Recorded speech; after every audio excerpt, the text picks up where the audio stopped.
Assalamualaikum warahmatullahi taala wabarakatuh. Apa khabar semua? Terima kasih kerana anda telah memilih untuk menonton Padu Podcast hari ini. Hari ini Padu Podcast ada satu topik yang sangat menarik kerana ia melibatkan poket kita tahun hadapan. Apakah maksudnya itu? Kita akan bertanya pada seorang sahabat lama. Dia ni saya kenal sebagai fighter. Ramai yang tak tahu kalau kenal dia ni memang telah banyak melakukan perkara-perkara yang agak menggerunkan di dalam kerjaya dia, dan saya sangat-sangat berbangga kerana boleh memanggil dia sebagai sahabat saya. Tuan-tuan dan puan-puan, berikan tepukan untuk Datuk Seri Samsul Iskandar Mama Akin. Anda semua di rumah, beliau merupakan setiausaha politik Perdana Menteri kita, Datuk yang amat berhormat Datuk Seri Anwar Ibrahim. Dan apa khabar bos? Baik, alhamdulillah. Alamin. Amin. Okey, kenapa saya cakap tadi dia ni macam fighter? Pasal dia adalah antara orang yang berani buat benda-benda yang orang lain kurang berani nak buat. Kan? Macam dari segi kempennya, macam-macam benda dia buat. Dia berani dan dia sanggup untuk berdepan dengan calon-calon yang memang orang kata, "Ui, susah ni nak lawan ni." Inilah orangnya yang berani. Kenapa berani sangat? Nak tanya soalan tu. Sebab kita diajar daripada awal oleh Datuk Seri Anwar, lawan tetap lawan. Ya, betul. Dan dia sebenarnya ada dia punya keseluruhan petikan lengkap tu. Dia tak boleh lawan tetap lawan je. Ada lagi. Lawan tetap lawan sampai menang. Yes, betul. Kemudian tidak hari ini, esok, tidak minggu ini, minggu depan, tidak tahun ini, tahun depan. Jadi lawan tu memang lawan betul-betul lah. Baik. Jadi Betul. Dia selalu kita dengar lawan tak lawan sampai menang. Betul kan? Tapi panjang dia. Ada panjang dia, ada syarah panjang dia. Maknanya menang tak semestinya hari ini. Yes. Mungkin hari lain. Betul. Tapi betul. Itu ketikanya saya mengenal sisi Datuk Seri, kerana itulah yang saya rasa sangat kagum bila saya nampak you berani buat benda tu. Pasal potentially you akan, politik you akan terganggu kalau you kalah, kalau you betul tak? Betul. Pasal itu satu risiko, risiko yang sangat besar. Jadi kerana keberanian ini, masa apa yang you lakukan tu ialah saya belajar, politik ni sebenarnya macam ni rupanya. itu yang banyak dia punya susu galur politik ni yang sangat pelik Dan bagi orang yang tak mengenali politik, apa you boleh cerita tentang apa yang you lalui selama ni? Ya, saya secara jujurnya saya belajar banyak daripada Datuk Seri Anwar Ibrahim. Sebab krisis berlaku itu pada tahun 1998. 1998 ni saya baru habis belajar di universiti. Baru saja tamat belajar dalam jurusan undang-undang. Jadi bila lihat apa yang berlaku pada Datuk Seri Anwar, saya kata, apa nak jadi negara aku ini? Kan? Sebab pelbagai ketidakadilan tu berlaku di hadapan mata. Kita kan fresh tu, baru graduate kan. Mesti tengah membara kan? Bukan sekadar membara, segala kitab undang-undang tu kita kita terror lah kan. Kita baru keluar daripada sekolah kan. Kita hafalnya law of evidence-nya, kemudian apa dia panggil undang-undang jenayahnya, prosedur jenayah dan sebagainya. Jadi kita tengok apa yang berlaku pada Datuk Seri Anwar, dan dia ni bukan kaleng-kaleng. He is number 2 and betul. pernah jadi pemangku Perdana Menteri. Betul.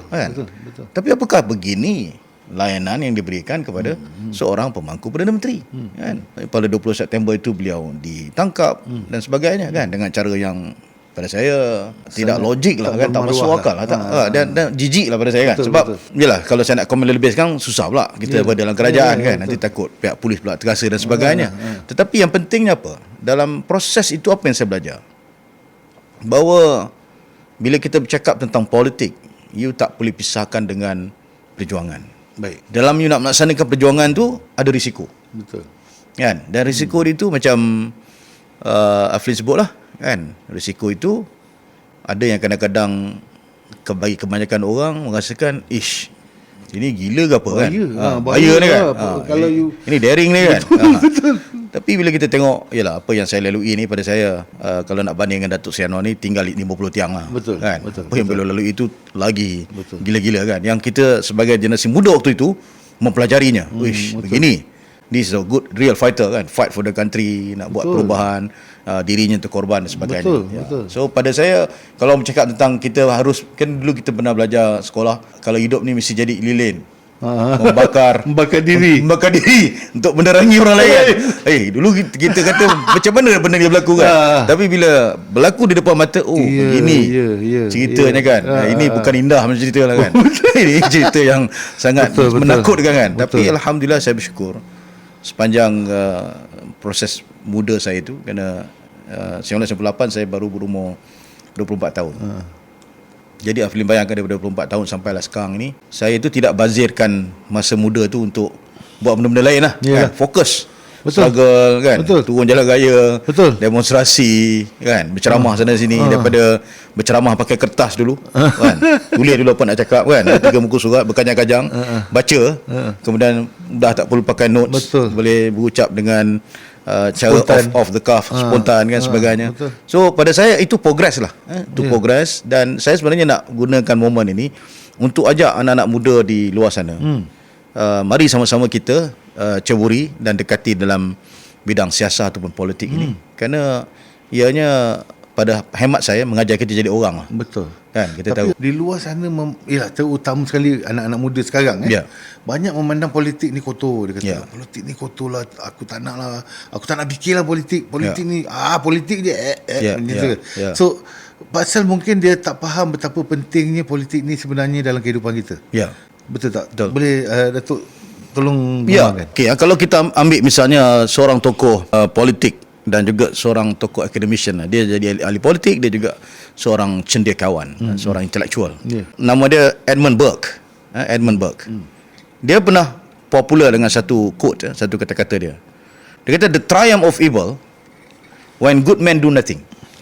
Kan, kejayaan bagi evil ni, kejahatan ni, bila orang baik tak buat apa-apa. Tak buat apa, dia tengok je, kata okey lah, not my business ni, tak apalah, ni orang politik punya hal dan sebagainya kan. Betul. Sebab tu dalam hal ni kita perlu kepada satu apa dipanggil sekelompok pemimpin yang terdiri daripada mereka yang betul-betul boleh menghayati, menjiwai semangat perjuangan untuk membuat perubahan dalam negara kita. Kan? Sebab kita tak boleh biarkan Datuk Seri Anwar berkesorangan. Dan dengan pasukan 30 orang menteri dia. Kan? 100%. Kita mesti ada main peranan masing-masing. Contohnya, orang yang pandai dalam bidang ekonomi, memberikan pandangan-pandangan dan kritikan-kritikan yang berbeza kepada kerajaan untuk bangunkan semula ekonomi.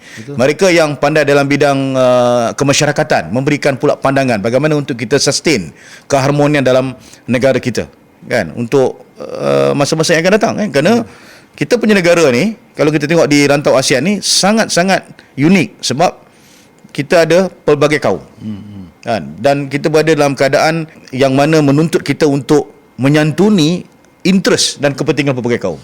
Bukan mudah. Kalau kita tengok negara jiran kita, Indonesia, more than 90% adalah merupakan monoculture atau agama Islam, kan. Majoritinya umat Islam, kan.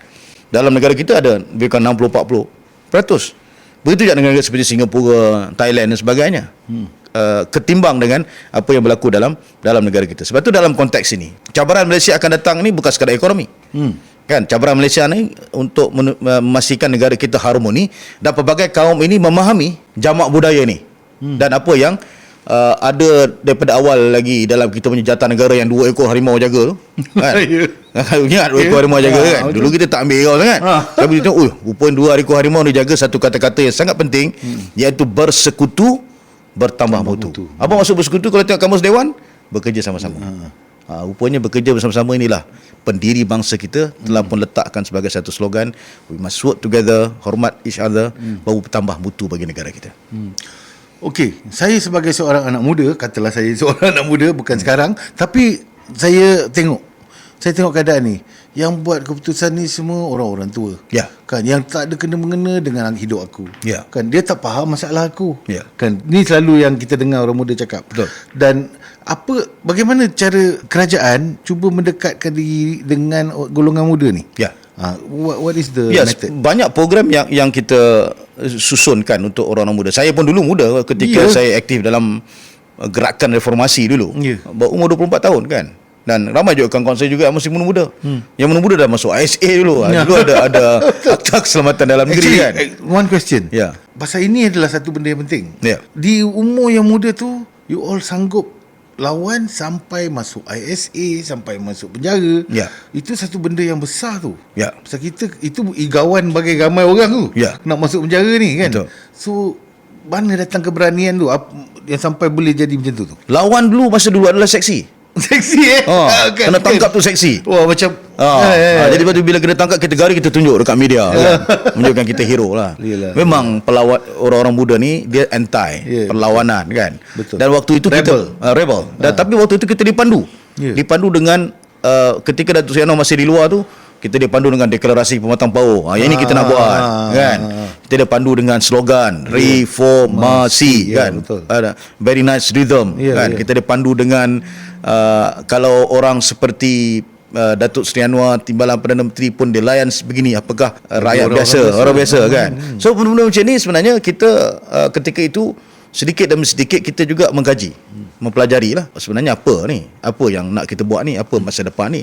Dan pada ketika itu kita punya idea pendorong kita apa dia? Waktu tu ada idea pendorong sebab macam apa boleh sebut dah. You are still young kan, you nak rebel, tapi you nak rebel apa? Kan? Apa idea pendorong ni kan? So idea pendorongnya waktu itu ialah ini kezaliman kot berlaku depan mata kan. Ini Datuk Seri Anwar dalam penjara kena tumbuk kot. Tumbuk orang ketua polis negara, gila lah masa tu kan. Maknanya benda-benda ni. Betul, itu sekarang ni muncul fitnah-fitnah yang keluar pasal konon-konon ni nak bagi rebel lah. Orang-orang anak muda kita rebel, keluar fitnah, keluar apa yang itu masalah yang pada saya lah, saya nampak pada ketika ini yang ramai termakan fitnah, yang mengikut secara membuta tuli dan taksub, itu aja kan. Seperti yang kita cakap, banyak benda yang dilakukan oleh kerajaan ini yang bila kerajaan dah buat benda yang bagus, buat bodoh aje. Tapi nak cari punca, nak attack tu, okey, adakah ianya lebih senang menjadi kerajaan atau menjadi pembangkang? Saya kalau tanya kepada saya, lebih seksi tu jadi pembangkang lah kan? Sebab kita punya kerja tu bangun, fikir apa nak bangkang kan? Apa yang kerajaan buat tak betul kan? Alam lubang sikit, kita punya lubang tu 3-4 kaki punya lubang lah. Jadi saya pernah melalui dua period tu. Period menjadi pembangkang dan juga menjadi kerajaan. Bila menjadi kerajaan ni Aflin, dia terbeban tu. Kadang kita terbeban dengan satu sikap untuk menyelesaikan masalah. Kan, sebab masalah datang kadang-kadang pada Perdana Menteri, Perdana Menteri PAS pada kita kan. So kita kena fikir, cari jalan. Sebab ini benda ni kita tak belajar tu sebelum ni kan. Masa kita jadi ahli paling pembangkang, mana kita ada fikir nak menyelesaikan masalah kan. Kita bagi cadangan, kita bagi tapi kita in not the position untuk menyelesaikan permasalahan. Lepas tu bila berada dalam kerajaan, kesukaran saya pada peringkat awal tu adalah untuk menyesuaikan diri, bagaimana memikirkan untuk menyelesaikan masalah. Right. Kan, bila orang datang ataupun bila PM PAS sesuatu benda tu, kita nak kena tanya, kita nak kena semak kan, dan kita nak kena tulis surat. Kadang-kadang tulis surat tu disalah anggap pula, dia anggap pula menyokong pula kan. Jadi masalah lain kan. Jadi semua kena berhati-hati. Semua kena berhati-hati. So, kalau kita terlalu berhati-hati pula, benda tak berjalan. Betul. Kan? Macam kita kalau kita bawa kereta, kita bawa kereta, kita pandang tu cermin depan. Kan? Kalau kita start bawa kereta pandang cermin tengah tu, cermin belakang, memang slow lah. Betul. Ini yang jadi problem bila kita nak menyesuaikan diri dalam konteks memimpin ataupun mengisi kemenangan ini. Tapi pada saya tengok Perdana Menteri kita, bab tu dia memang champion lah. Kan? Saya ingat satu persatu tu dia tangani dengan begitu bersungguh-sungguh dengan dan tekun. Misalnya 2022 dia angkat sumpah sebagai Perdana Menteri. Sebulan lepas tu pergi parlimen kan, test pula dekat Dewan Rakyat, dapat tak sokongan, undi percaya kan, itu pun daring kan, tiba-tiba tak dapat kan, tiba-tiba jangan main kan. Pada saya dia ni memang steady kan. Steady test kan. Tengok pembangkang pun tak wani nak buat apa-apa. Sekarang lah baru nak berkokok, tak apalah kan. Itu benda dah lepas. Tapi poin apa dia? Dia settle satu-satu. Settle politik dulu. Kemudian kita ni dulu bergaduh sesama kita kan. Maknanya keadilan, Pakatan Harapan berpuluh tahun lawan dengan Barisan Nasional, Dewan UMNO dan sebagainya kan. Jadi bagaimana nak satukan ini?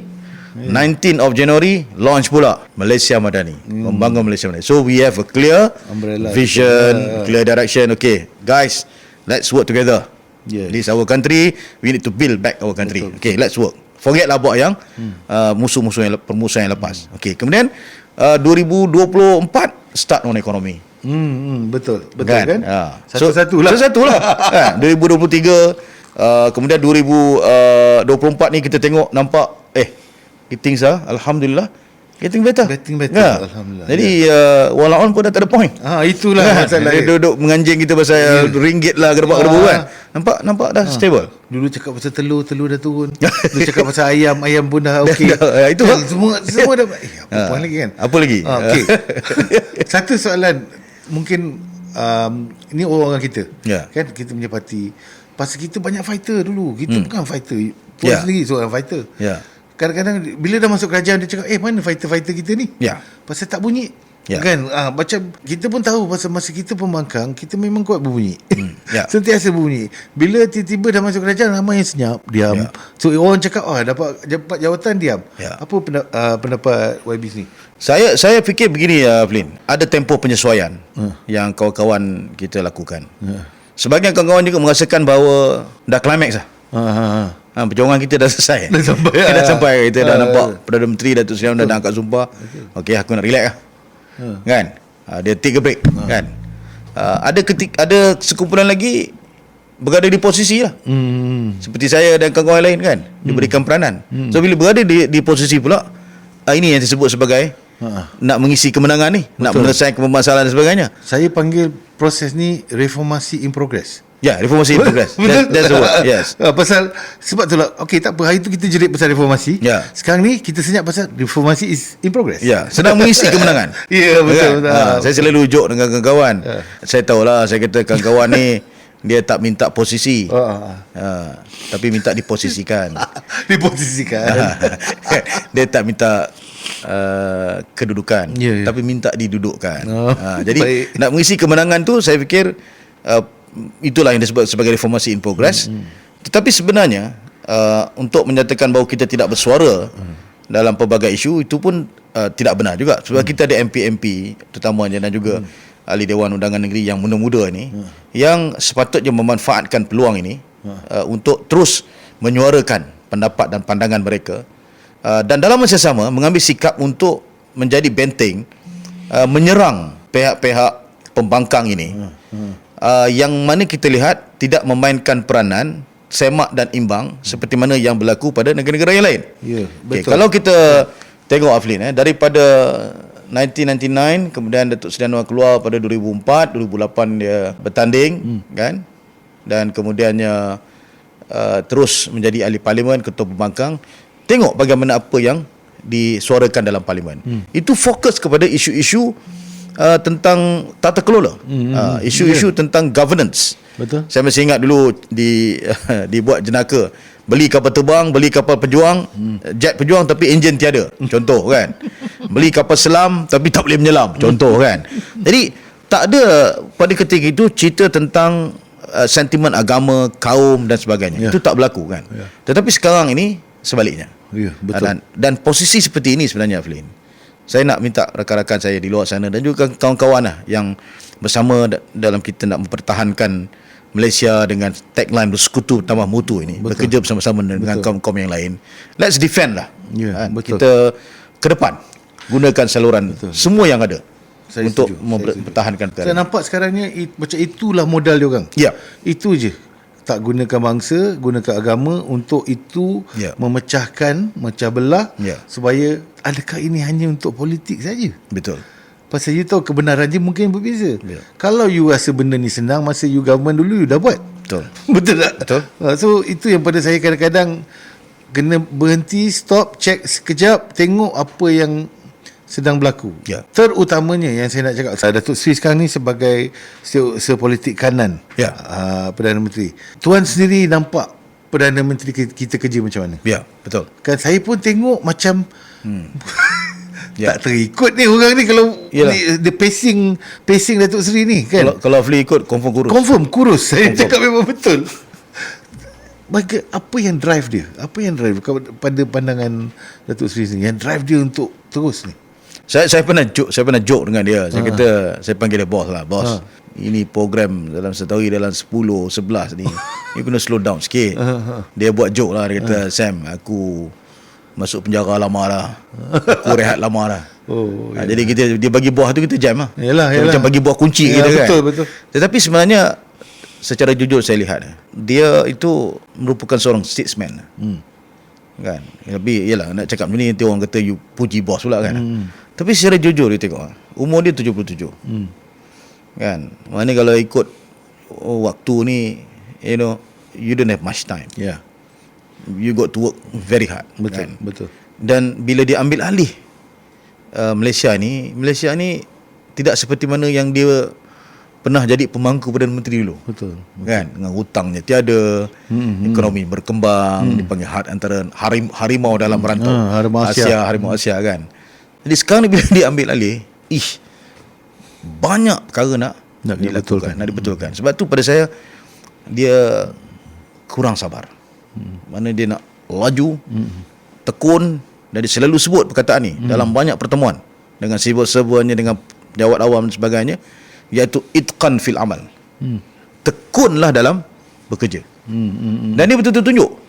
Kan? Betul. Kepada maknanya leadership by example lah. Dia betul. Tidak sembang dia tak ada sembang kari tak ada kan. Dia all out. Maknanya dia, kalau kita tengok balik daripada Laos ada program pula.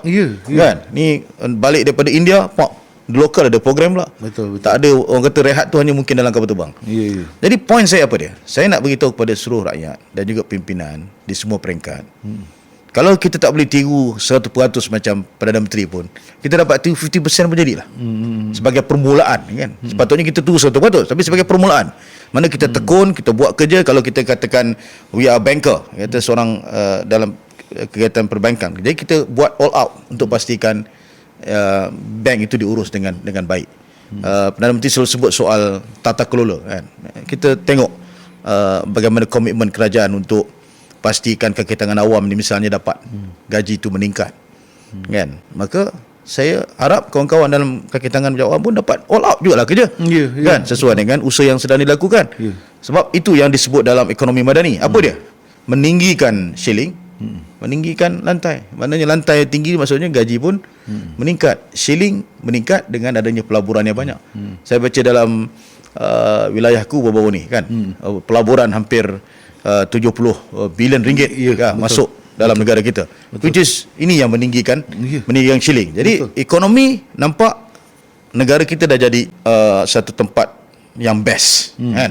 Tahun depan lagi best. Sebab tahun depan mesyuarat ASEAN, kemudian ada mesyuarat ASEAN plus Gulf countries, negara-negara Arab pun nak mesyuarat sini. Betul. Kan? Bloomberg nak buat dekat sini, Fortune nak buat kat sini. Jadi kita, best. Suddenly Malaysia jadi best. Betul. ASEAN kita jadi pengurusi ASEAN. Yes. Sangat-sangat macam-macam lah yang potensi untuk tahun depan Dan saya seronok kerana apa yang berlaku adalah membuktikan yang kerajaan ini bekerja. Membuktikan yang kita bukan cakap kosong, cakap kita nak memperbaiki ekonomi, walaupun nampak macam kita ni buat Perdana Menteri buat tandas dulu, kau buat ni dulu, buat ni dulu, ingat kan bila dia nak fokus ekonomi kan, tapi sambil-sambil dia buat tandas tu, buat apa tu, dia buat lain, dia buat juga yang lain. Tiba-tiba masuk ni ada unit ekonomi yang bersama-sama untuk membantu PM kita mencari peluang-peluang ni. Bagaimana Datuk Seri?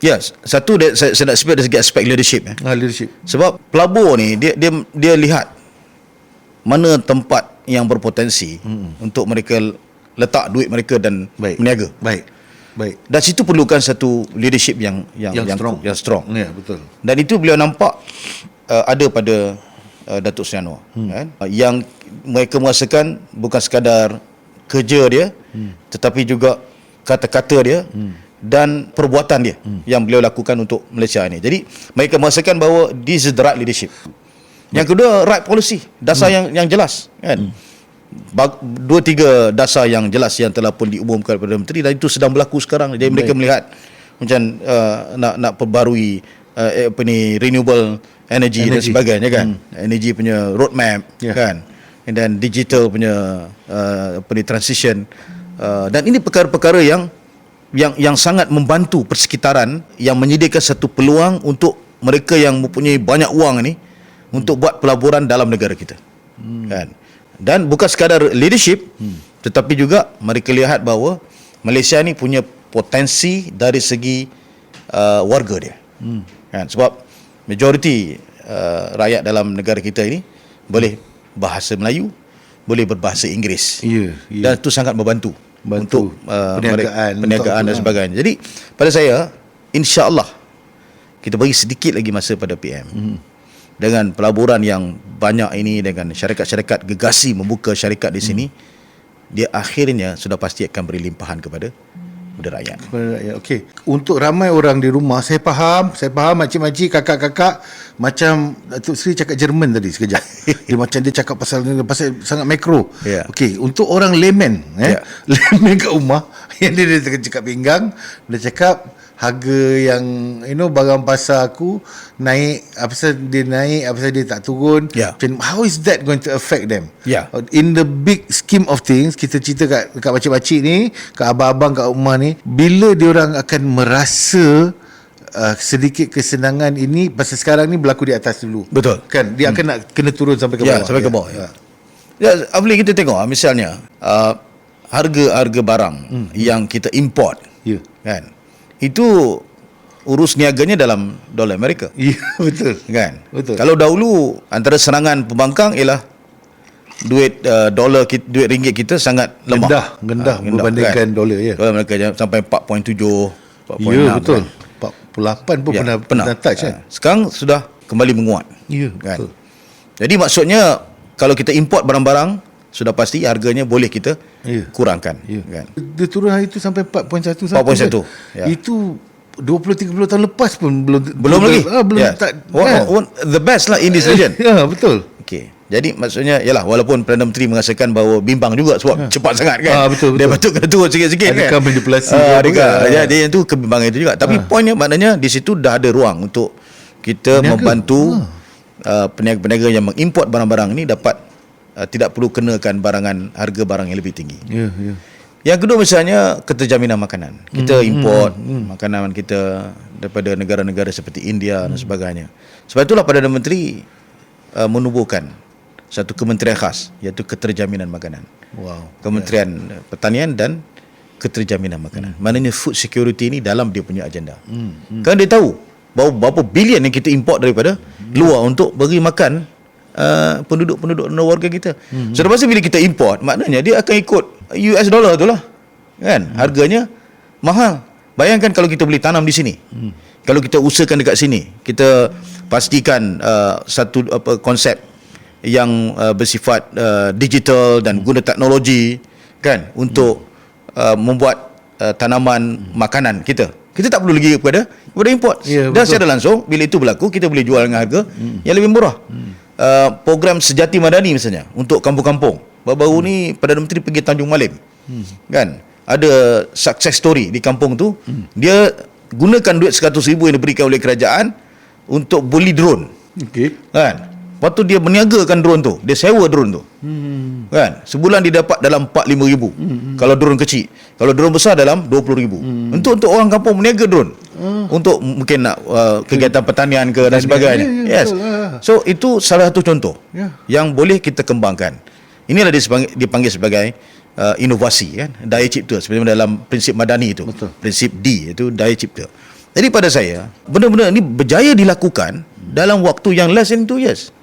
Percayalah cakap saya, bukanlah saya nak mau kata nak torak ke nak sembang kali kan. Tapi slowly kita akan bergerak ke arah sebuah negara yang disebutkan tadi, membangun Malaysia yang madani, yang inklusif, yang menghayati akhlak, prinsip-prinsip nilai, dan akhirnya macam Afli sebut tadi, dia membantu warga di bawah ni. Sebab tu kita tengok tadi cara Perdana Menteri dalam keadaan menarik pelaburan, isu tandas settlekan, selesaikan. Kan, apa lagi isu kalau katakan banjir, kemudian balai-balai polis yang teruk-teruk ni, tentera, kem-kem tentera semua diuruskan. Maksudnya along the way tu dia buat multitasking. Pelbagai kerja dibuat dalam satu waktu. But dalam konteks ini kita tak boleh lah nak harap PM seorang saja. Betul. Kan? Sebab tu kita harap the entire cabinet untuk sama-sama Sama-sama. mencontohi dan juga pemimpin yang lain dalam sektor lain, swasta ke dan sebagainya, yang berminat untuk membantu membangunkan negara kita. Saya ada satu soalan. Soalan ni saya tak tahu sensitif ke tak. Tapi saya rasa sangat penting. Baik. Katalah lepas Perdana Menteri kita PMX. Siapakah di antara kalangan pemimpin-pemimpin kita you rasa mempunyai kekuatan untuk mengikuti jejak langkah PMX? Saya tak boleh bagi nama lah. Tak boleh bagi nama Okay. Sebab bila bagi nama nanti takut dia cemburu. Ya. Kan? Tapi pada saya, kita percaya kepada suatu program yang disebut sebagai OJT, OJT. On Job Training. On job training. Okey. Kan? Kita tengok sekarang ni PM saya selalu ambil analogi beginilah, kan. Perdana Menteri ni dia atas kapal. Kan, dia campak dia dalam laut. Okey. Kan, kau pandai nak berenang macam mana, kan. Yang penting kau berenang dan selamat. Kan. Jadi along the way kita belajar lah. Kan, kadang kita penat sikit, kita menyelam sikit sekejap, kan. Kadang kita buat kuat lentang ke bagi relax sikit. Macam-macam cara lah, kan. Dan kita lihat sekarang ni memang Perdana Menteri meletakkan ramai pemimpin muda kita di kedudukan, sama ada di menteri ke, di pengurusi-pengurusi badan-badan berkanun ke, JLC ke dan sebagainya, termasuk juga MP. Right. Kan, kita ada banyak MP-MP yang muda, yang peringkat pertengahan. Maknanya pemimpin pelapis tu ada di setiap generasi.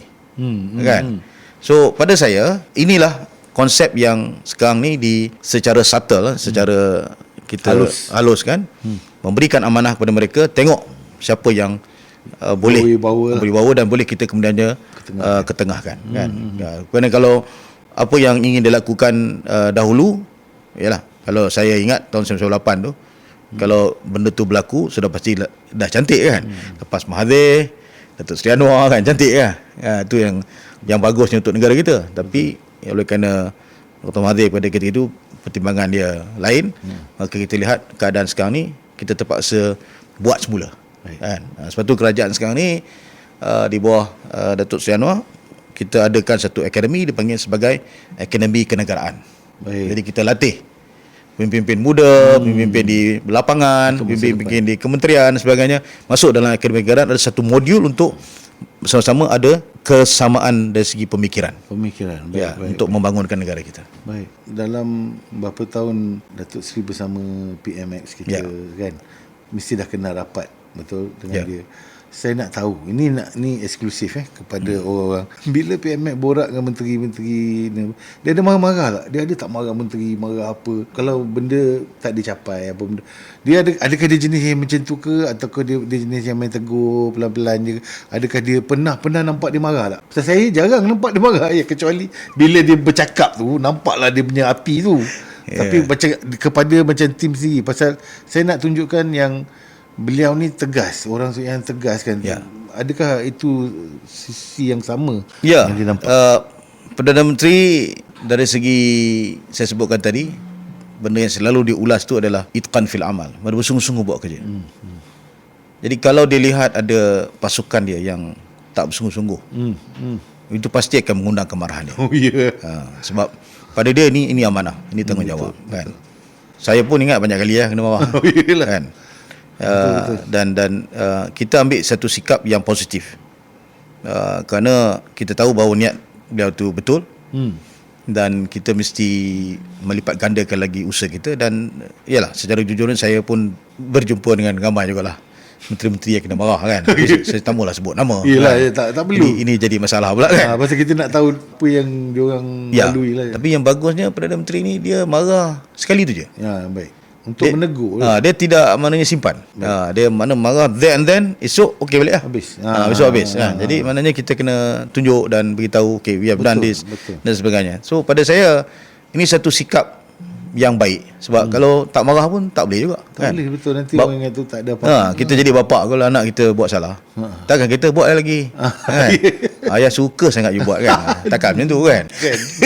Jadi kita mesti ada sifat tegur begitulah. Dan I respect that satu segi, kan. Kerana saya percaya di kalangan menteri-menteri pun mereka faham, mereka tahu apa yang Perdana Menteri kita lalui dalam penjara dan sebagainya. Dan itu membentuk pribadi dia dengan kekentalan yang sangat jitu lah, yang sangat padu, bukan dalam podcast saja padu. Sebab dalam kekentalan PM tu. I think yang macam you cakap tadi lah, dia rasa mungkin masa tak banyak. So nak kita kena betul-betul guna masa ni sebaik mungkin. Kerja banyak. Betul. Ini membawa saya kepada soalan yang seterusnya, yang ada kena mengena dengan bajet. Datuk Seri adalah antara orang yang paling dekat dengan Perdana Menteri. Adakah dengan cita-cita ada soalan-soalan bocor tentang bajet kita yang mungkin ada berita-berita yang menarik? Itulah kalau saya cerita nanti itu jadi tak syok pula. Tak syok, betul lah. Belanjawan ni kan. Tapi mood belanjawan ni macam mana? Macam mana mood belanjawan? Saya fikir begini dia ada dia punya kesinambungan. Sinambungan. Sebab ada belanjawan madani pertama, belanjawan madani yang kedua, and this is going to be belanjawan madani ketiga. Dan tentunya dalam proses untuk menyediakan belanjawan yang insya-Allah kita akan sama-sama saksikan pada 18 Oktober ini, antara yang telah pun diumumkan itu adalah sistem saraan. Jawab awam yang menyaksikan gaji yang meningkat. Dan kita juga, kerajaan juga menggalakkan untuk pihak swasta juga meniru apa yang telah ditunjukkan oleh kerajaan. Tetapi dalam konteks sama, Perdana Menteri juga mengingatkan bahawa gaji ini naik dengan harapan produktiviti juga meningkat. Kerja pun mesti bersungguh-sungguh kan, kita lebih tekun dan sebagainya. Kerana kita dah selesai lah gaji itu meningkat. Jangan lakukan lagi amalan rasuah, tata kelola kita kena jaga dan sebagainya. So perkara-perkara seperti ini saya nampak Perdana Menteri mengambil risiko. Apa risikonya lah? Beban kewangan itu meningkat. Tetapi dengan harapan bila beban kewangan itu meningkat, ianya akan membantu negara itu lebih produktif, lebih bersih, dan akhirnya segala keuntungan negara itu atau masuk dalam dikurang ketirisan. Itu akan saya percaya disentuh dengan panjang lebar dalam belanjawan ini. Dan untuk rakyat, saya dengar dalam banyak ucapan-ucapan Perdana Menteri bahawa belanjawan kali ini beliau akan cuba untuk address apa dia panggil sebagai masalah cost of living. Kos sara hidup kan. Betul. Kerana sebenarnya yang Afli sebut, apa guna kita dapat pelaburan banyak, negara tambah baik dari segi ekonomi. Sekarang kalau kita tanya captains of industry, sama ada banker ke, kilang ke, syarikat-syarikat gergasi, semua happy dengan Perdana Menteri. Sebab apa? Meniaga boleh, rasuah tak ada. Betul. Kalau dulu dia jadi masalah kan? Betul. Jadi itu conversation bila saya duduk dengan diorang ni, dia rasa happy kan. Jadi bila diorang rasa happy, sudah pastilah mereka akan buat lebih lagi untuk negara kita. Now the next ialah bagaimana nak bagi happy rakyat. Kan, selain kita tahu sekarang banyak bantuan kan, sumbangan tunai rahmah, sumbangan SARA, macam-macam sumbangan yang diberikan kepada rakyat kan. Jadi perkara seperti ini sudah pasti akan ditambah baik lagi dalam belanjawan ni, kerana kalau masalah kos sara hidup itu dapat ditangani dengan efektif melalui belanjawan ini, sudah pasti majoriti rakyat itu akan dapat manfaat yang lebih langsung daripada pertumbuhan ekonomi yang baik. Misalnya isu diesel kan, peringkat awal tu memanglah bising dan sebagainya. Kan, menggeletis semua, memang pening lah kepala kita kan. Tapi kita berjaya juga untuk menyusunkan keadaan itu, akhirnya dia jadi lebih tenang. Sekarang ni untuk subsidi RON 95, itu juga Perdana Menteri sedang kaji betul-betul supaya tidak membebankan rakyat. Ya, betul. Kan, ada termasuk juga ada idea yang dilontarkan, yang dikongsi dengan beliau supaya mungkin peringkat awal ni nak pastikan warga negara saja dapat subsidi itu. Ya, betul. Yang bukan warga negara, bayar harga actual harga pasaran kan. Betul. Jadi mungkin itu perkara-perkara yang sedang diteliti oleh Perdana Menteri, kerana saya tahu bahawa belanjawan ni cukup dekat. Saya dah beberapa hari ni saya tengok dia memang setiap hari fokus kepada belanjawan. Mood pun dia swing sikit. Jadi sekarang nak minta apa-apa jangan minta sekarang. Jangan minta sekarang kan. Sebab dia tengah memberi tumpuan kepada belanjawan. Betul. Atuk saya cakap pasal gaji kan. Apa ni, kan orang duk borak itu pasal pencen. Macam ada berita-berita tentang pencen. Iyalah, saya fikir bila dia selaraskan tu tentunya ada usaha ke arah itu kan. Saya fikir iyalah, Perdana Menteri ni saya selalu sebut pada kawan-kawan, dia dah lalui satu cycle dalam kehidupan. Kita belum lalui lagi. Dia dah lalui satu cycle. Dia berada di atas kan. sebagai pemangku Perdana Menteri, tak ada lagi atas lah. Atas tu Perdana Menteri kan. Perdana Menteri, ya. Dum, dia jatuh jadi banduan. Ya. Kan? Maknanya cycle tu daripada atas orang kata hidup ni balak roda. Betul. Berada di atas di bawah dan berada di bawah. Ya, Sekarang dia naik balik. Kembali ke atas. Kan? Dan bila dia nak kembali ke atas tu, dia telah bertemu dengan pelbagai kelompok dan kalangan. Dia tahu makna peritnya atau pahitnya kehidupan ini. Dan sebab itu pada saya, walaupun mereka beri pandangan, kritikan dan sebagainya, dia tahu bahawa ada keutamaan yang harus diberikan dan tentunya memberikan itu kepada rakyat. Baru-baru ni, selang 1-2 hari lepas, Perdana Menteri dia spend 1 jam hanya nak mendengar masalah orang asli. Oh ya. Panggil Tok Batin ni, kan, bincang Di mana tu? di parlimen. Parlimen, ya? Kan? Panggil di parlimen, pada ruang mesyuarat tu. Panggil Tok Batin ni ada dipimpin pula oleh ahli Dewan Negara kita, YB Bok Manolan. Suarakan Datuk Seri ada 10 perkara, satu persatu dia go one by one. Itu masalah orang asli. Ya. Kan, bayangkan orang asli ni selalu dianggap ditinggalkan, disisihkan. Betul. Tapi yang itu pun diberikan perhatian oleh Ya, betul. oleh Perdana Menteri. What more lah kawan-kawan lain yang Betul. berpencen dan sebagainya. Ya, Saya betul. percaya we give him time. InsyaAllah give him time. Ya. InsyaAllah pada berapa 18 bulan 15 Oktober. 18 Oktober ni, InsyaAllah kita akan dapat dengar berita-berita yang menarik dan bagus insyaAllah untuk rakyat Malaysia. Belanjawan dibentangkan pada pukul 4. Pukul 4. Jadi jangan tukar siaran anda. tukar siaran. Jangan tengok podcast ni pukul 4. Kita tengok masa tu kita tengok belanjawan. Okey. Dan terima kasih saya nak ucapkan kepada Datuk Seri Samsul kerana sudi datang. Susah ni nak dapat Datuk Seri ni. Oh my god, dia antara orang yang paling busy juga kan, ke hulu ke hilir, melakukan macam-macam perkara untuk Datuk Seri, InsyaAllah. Perdana Menteri kita, dan kami doakan sentiasa yang terbaik bagi Amin. Datuk Seri fighter kita ni. Saya akan terus, daripada saya kenal, saya tengok, saya tahu apa dia pernah buat depan mata saya dan saya tahu yang dia ni memang fighter, memang sesuatu punya orang. Biarlah rahsia. Kita tak boleh cerita apa, tapi kita tahulah dia ni memang dia antara orang yang penting lah. Saya nak kena cakap benda ni. Apa yang anda lihat ni kerana dia juga. So terima kasih Datuk Seri sekali. Ya, sama-sama. Thank you so much for your time.